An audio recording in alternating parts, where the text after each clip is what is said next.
Hi everyone, I just wanted to make a quick video on the current status and just explain a couple of things that I've been asked. So as you can see, there is another, I received another KEKK K100 and I checked because there were some people were saying that these were unavailable, and if you go to the KEKK store, they still have these. They come as a kit. This one came with already the battery XT60 battery connector attached, and the AWG8 cables, plus the plexiglass, let's say, case, which I never bought because I never actually thought of going in more depth, as I had bought this one just with the board and not the connector. I have these connectors,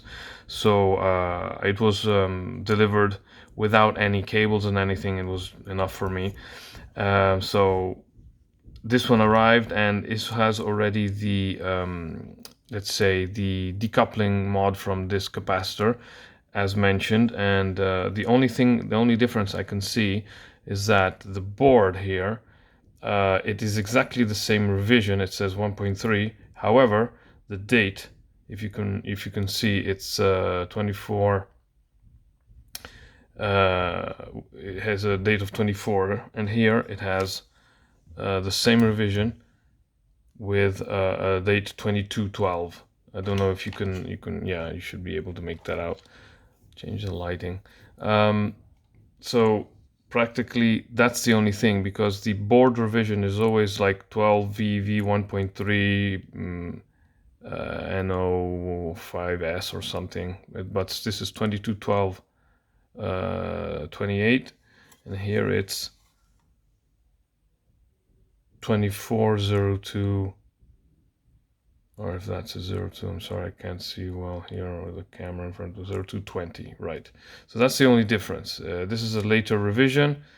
They are practically identical. This one has the decoupling mod through this diode here, and using the capacitor, which powers the opto. And this track here is used just to detect the battery voltage, because it's detected from this side. Here it's the same. You see there is this track here, but there is no track going from this diode here, and you have to do that manually. So that's just a heads up for anybody who maybe thought that these weren't available anymore. Anyhow, they are. The board is identical. Now back to the old one, let's say the pre-revision without the decoupling mod.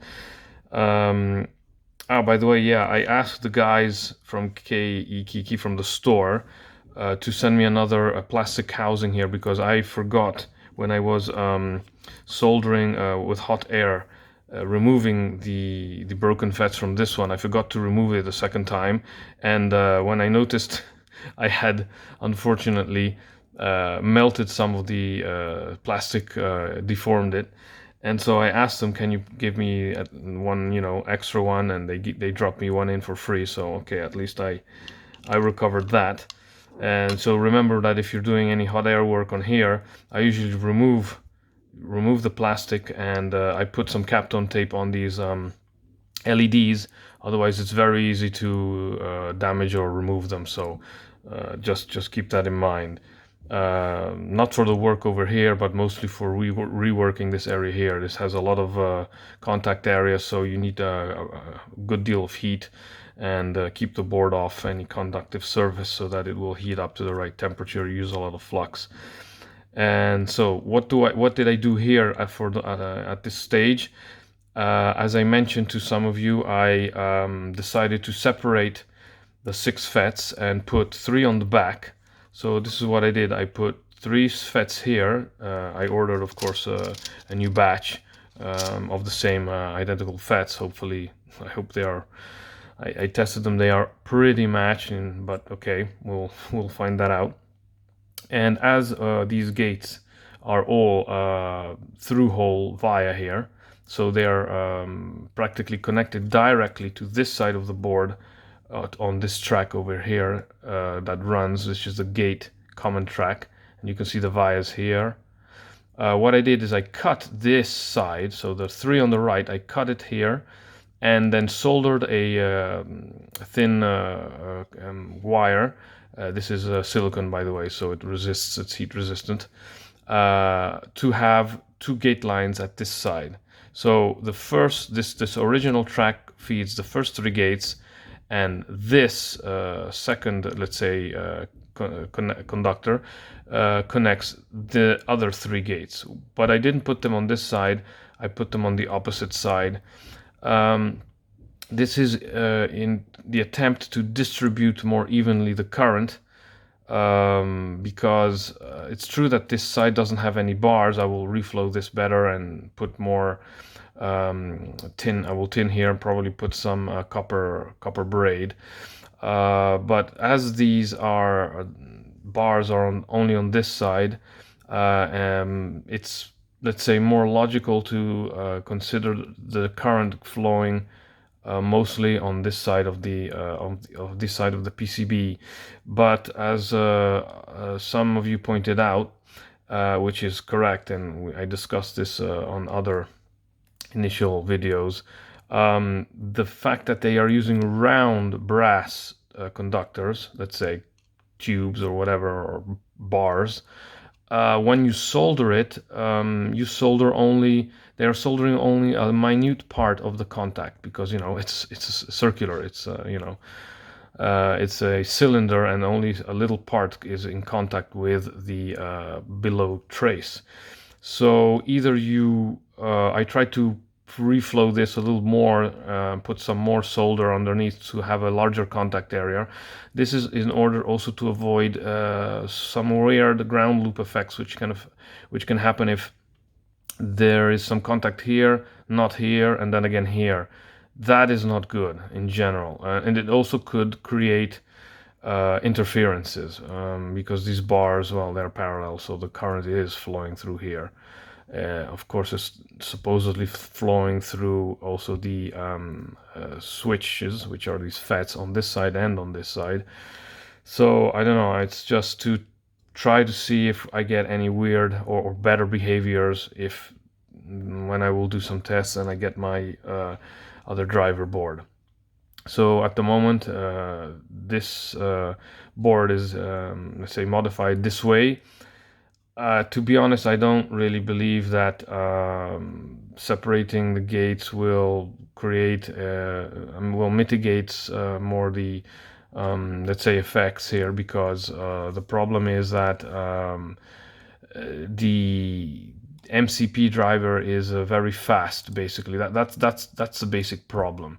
So with faster speed and faster rise times, you get more induced electromagnetic effects. So you may be getting ringing and other things. So we will see. I will see what the test results do. I will put in a higher resistance in series with these 2 lines here in order to slow down, let's say, the MCP a bit, the on speed, in order to try to mitigate these transients. It's unfortunately a criticality of these devices. It's intrinsic, and that is also why I believe they reverted to just using an optocoupler, because the output and the stage output of this is not a push-pull design. It's not triggered, it's not controlled by FETs, it's just a transistor, and that's slow by design. It cannot handle the capacitance of all these gates combined, so you get that very slow rise time. But on the other hand, you also avoid the ringing, so it's a compromise.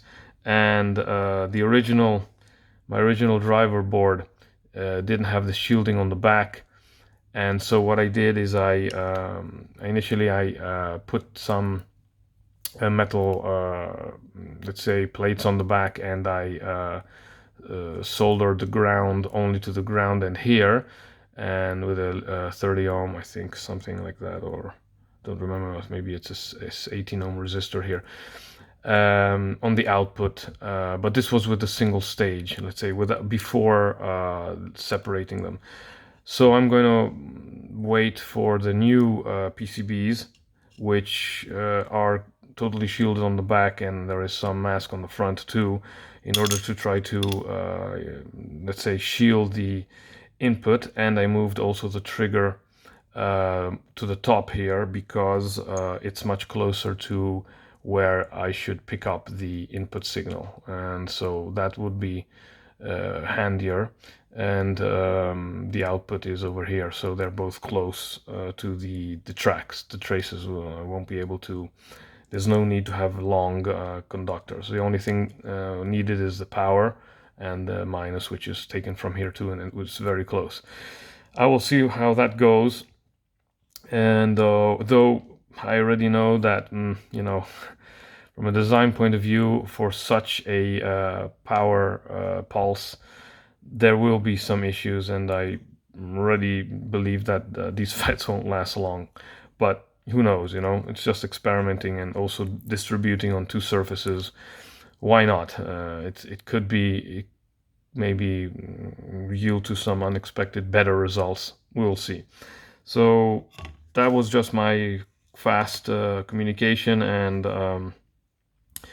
if you are looking for this board, it's there. They shipped it to me pretty quickly. I think it took less than 2 weeks using the AliExpress choice. You know, I don't know if you use that, but it has some advantages in speed because you already pay the import taxes and stuff like that. So it's a little bit more expensive if you notice, but it's always, let's say, faster.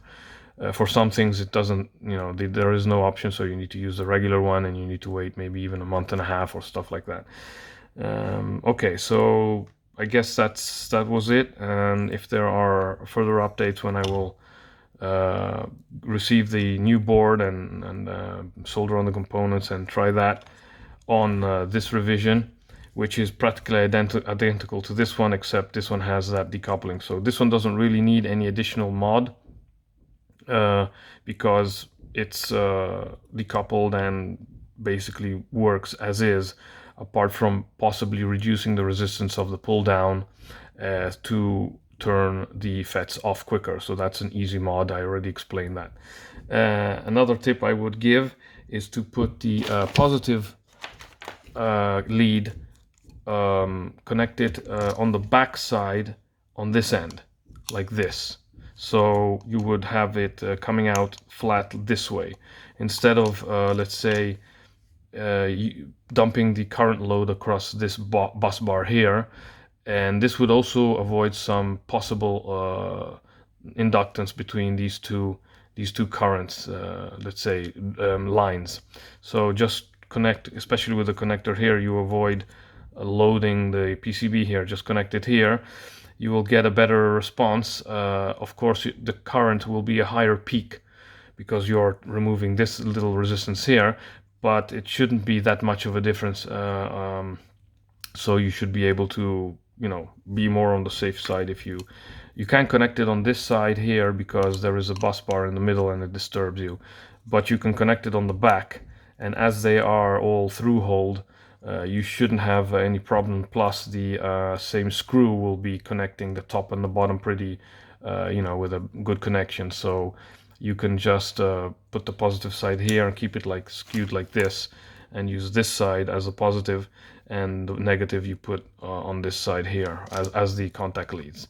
And yeah, you would avoid having this. I've talked about this already in some other videos. Okay, so that's the situation, and I'll let you know how the progress goes with the other driver module, and how many FETs I probably blow up, but that's part of the deal. So have a good one, and see you next time.